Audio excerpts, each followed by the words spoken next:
News Kannada ರಾಜ್ಯ. ಸದಾ ಸುದ್ದಿ, ನಿಖರ ಸುದ್ದಿ. ನಮಸ್ಕಾರ ಪ್ರಿಯ ವೀಕ್ಷಕರೇ, ಈ ದಿನದ ಪ್ರಮುಖ ಸುದ್ದಿ. ರಚನೆಯಾಗಿದೆ.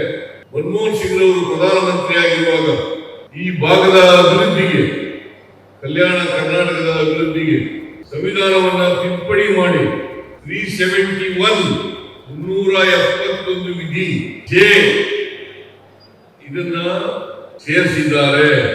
ಕಾರಣ ಯಾಕಪ್ಪ ಅಂತಂದ್ರೆ ಈ ಭಾಗ ಅತ್ಯಂತ ಹಿಂದುಳಿದಿರೋ ಭಾಗ ಅಭಿವೃದ್ಧಿ ಆಗಬೇಕು.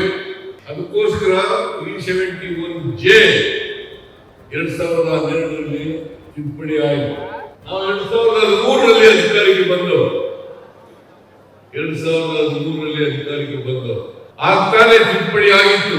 ಮನಮೋಹನ್ ಸಿಂಗ್ ಅವರು ಪ್ರಧಾನಮಂತ್ರಿ ಆಗಿರುವಾಗ ಆ ತಿದ್ದುಪಡಿ ಆಗ್ಬೇಕಾದ್ರೆ ಮಲ್ಲಿಕಾರ್ಜುನ ಖರ್ಗೆ ಅವರು, ದಿವಂಗತ ಧರ್ಮಸಿಂಗ್ ಅವರು ಕಾರಣ ಅಂತಕ್ಕಂಥದ್ದನ್ನ ಹೇಳಲಿಕ್ಕೆ ಬಯಸ್ತಾ ಇದ್ದಾರೆ. ನಮ್ಮ ಸರ್ಕಾರ ಆಗ್ತಾನೆ 2003ರಲ್ಲಿ ಬಂದಿದ್ದು ನಾವು ಅಧಿಕಾರಕ್ಕೆ. ಆ ತಿದ್ದುಪಡಿ ಆದಾಗ ನಾವು ಕರ್ನಾಟಕ ರಾಜ್ಯದಲ್ಲಿ ಎಚ್ ಕೆ ಪಾಟೀಲ್ ಅವರ ಅಧ್ಯಕ್ಷತೆಯಲ್ಲಿ ಒಂದು ಸಮಿತಿಯನ್ನು ಮಾಡೋದು, ಆ ಉಪಸಮಿತಿಯನ್ನು ಮಾಡಿ ಅವರು ವರದಿಯನ್ನು ಕೊಟ್ಟ ಮೇಲೆ ಕೂಡಲೇ ಯಥಾವತ್ತಾಗಿ ಆ ವರದಿಯನ್ನ ಜಾರಿ ಮಾಡಿದ್ದು ಕಾಂಗ್ರೆಸ್ ಸರ್ಕಾರ, ನಾನು ಮುಖ್ಯಮಂತ್ರಿ ಆಗಿರ್ತಕ್ಕಂಥ ಸರ್ಕಾರ ಅಂತಕ್ಕಂಥದ್ದನ್ನು ತಿಳಿಸಲಿಕ್ಕೆ ಬಯಸ್ತಾ ಇದ್ದೆ. ಈಗ ಮತ್ತೆ ನಾವು 2023 ಮೇ 20ನೇ ತಾರೀಕು ಅಧಿಕಾರಕ್ಕೆ ಬಂದಿದ್ದೀವಿ. ಈ 3 ವರ್ಷಗಳಲ್ಲಿ 13,000 ಕೋಟಿ ರೂಪಾಯಿಗಳನ್ನ KKRDBಗೆ ಕೊಟ್ಟಿದ್ದೇವೆ. 23-24ರಲ್ಲಿ 3,000 ಕೋಟಿ, 24-25ರಲ್ಲಿ 5,000 ಕೋಟಿ, 25-26ರಲ್ಲಿ 5,000 ಕೋಟಿ. ನಾನು ಮಲ್ಲಿಕಾರ್ಜುನ ಖರ್ಗೆ ಅವರು, ಡಿ ಕೆ ಶಿವಕುಮಾರ್ ಅವರು ಕಲಬುರಗಿಗೆ ಬಂದಿದ್ದು. ಕಲಬುರಗಿನಲ್ಲಿ ಆ ಕಾರ್ಯಕ್ರಮದಲ್ಲಿ ಹೇಳಿದ್ದೆ, ನಾನು ಕಲ್ಯಾಣ ಕರ್ನಾಟಕದ ಅಭಿವೃದ್ಧಿಗೆ 5,000 ರೂಪಾಯಿಗಳನ್ನು ಪ್ರತಿ ವರ್ಷ ಕೊಡುತ್ತೇನೆ ಅಂತ ಹೇಳಿದ್ದೆ.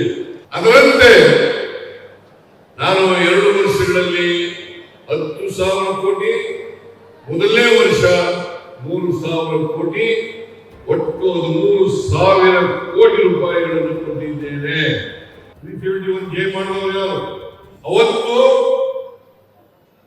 ಎಸ್ ಎಂ ಕೃಷ್ಣ ಅವರು ಮುಖ್ಯಮಂತ್ರಿ ಕರ್ನಾಟಕದಲ್ಲಿ, ಕೇಂದ್ರದಲ್ಲಿ ವಾಜಪೇಯಿ ಪ್ರಧಾನಮಂತ್ರಿ, ಅದ್ವಾನಿ ಅವರು ಡೆಪ್ಯೂಟಿ ಪ್ರೈಮ್ ಮಿನಿಸ್ಟರ್ ಮತ್ತು ಹೋಮ್ ಮಿನಿಸ್ಟರ್.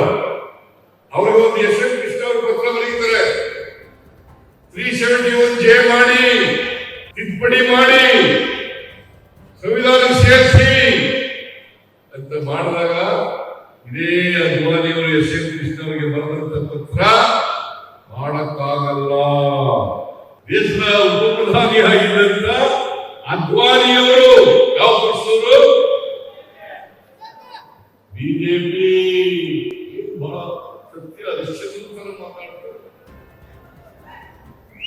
ಬಟ್ ಮಾತನ್ನ ನಡ್ಕೊಂಡು ಅಂತ ಹೇಳ್ತೀನಿ ಮಾತಾಡ್ತಾರೆ. ಮಾಡಲಿಲ್ಲ. ನಾನು ಸುಮ್ಮನೆ ಹೇಳ್ತಾ ಇಲ್ಲ, ಈ ಬಿಜೆಪಿಯವರು ಮಾಡಲಿಲ್ಲ. ಆಯ್ತು. ನ್ಯೂಸ್ ಕನ್ನಡ ರಾಜ್ಯ. ಸದಾ ಸುದ್ದಿ, ನಿಖರ ಸುದ್ದಿ.